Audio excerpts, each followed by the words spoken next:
A lot of my sellers out there have been waiting for some good news. This month I finally have it.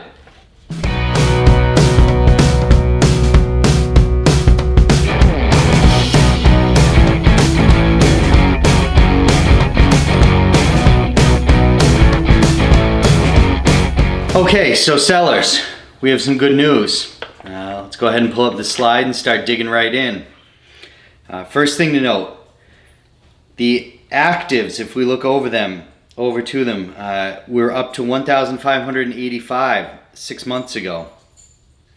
And we've been trending straight downwards here, so I would definitely take note of that. One of my biggest complaints has been that the overall number of listings is way too large. Second thing to note, year over year, 180 sales to 201 sales. So we're up 11.7% over the year period. Excellent news for sellers. For those that want to look just a simple month to month, we went from 182 to 201 sales, just month over month. So a lot of good signs and signals for sellers here. One thing I do want to note is that I think what's happening a lot is that buyers saw rates tick up a little bit, and I think it made a lot of people realize they got to get off the sidelines. Going through the rest of the year, I'm not so sure that we're going to see more rate increases. However, I think everybody's preparing for it. I think it's what's moved a lot of buyers off the market.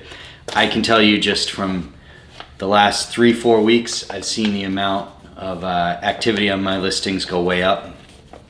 Overall activity seems to be up, so I'm not going to be surprised if we put up another good year over year number next month.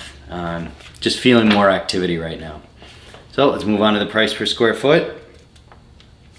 Again, for those that are kind of new to this, I don't put a ton of weight in this slide. We tend to stay about level throughout the course of the year. Some anomalies come up sometimes when we have a lot of higher dollar sales, but here we are settling at $358 a foot, which is pretty consistent where we've been over the course of the year if you kind of look and level it all out. Median pricing, it's another thing that I'm not going to put a ton of stock in, but again, I put it here for you guys as kind of reference tool. As I always say, if you're looking at a specific price point below a certain dollar amount between two bracketed price points and you want to know what the market really is, you need to know what it is for your price point specifically. This is just an overall of a number of zip codes and different property types and a lot of subsets. So if you're looking at something specific, please reach out to me so we can narrow your search down and really get you the correct data.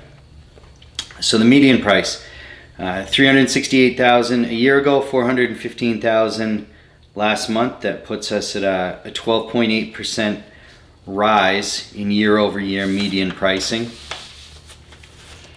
The next slide. Oh, if you've been reading my blog for a long time, you know how excited I am about this one. We've been waiting to get back to a balanced market. Looks like we're getting really close to doing so. For those new to the whole inventory concept, 6 months is what we consider a stabilized market. Favors neither buyers nor sellers. Less than 6 months of inventory is going to favor sellers. More than 6 months of inventory is going to favor buyers. So here, if we look, we are way down over the last 5 months, from 15.4 months of inventory back in February down to 7.1 months here in June. So year over year, there's only a slight decrease, 7.7% decrease from 7.7 to 7.1.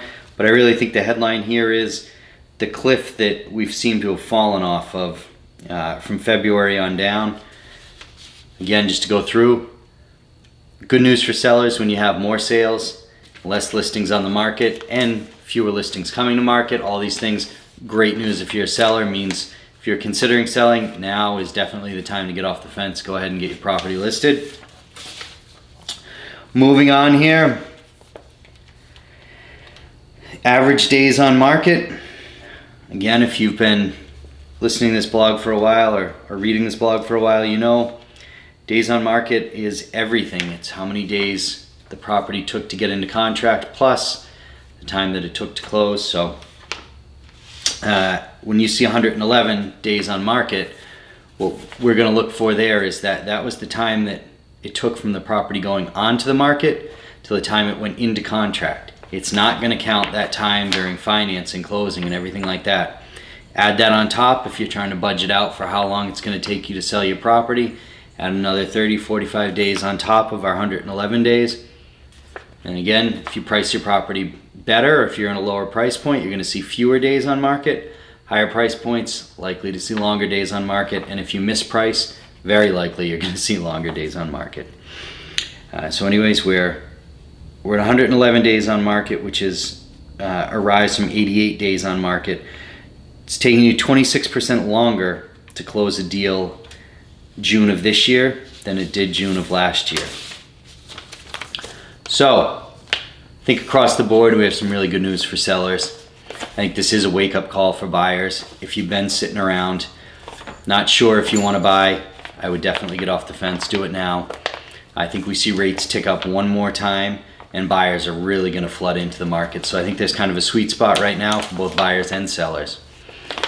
Final note, I'm hearing from a lot of people now that are looking to move from Fort Lauderdale out to either Davie or Cooper City because of the school system. I'm doing more and more work out there. If it's something you've been considering, please don't hesitate to reach out to me. I have a lot of experience over there. Also for Hollywood Beach, there's a large uptick on the barrier of Hollywood Beach. I have a couple of good listings over there.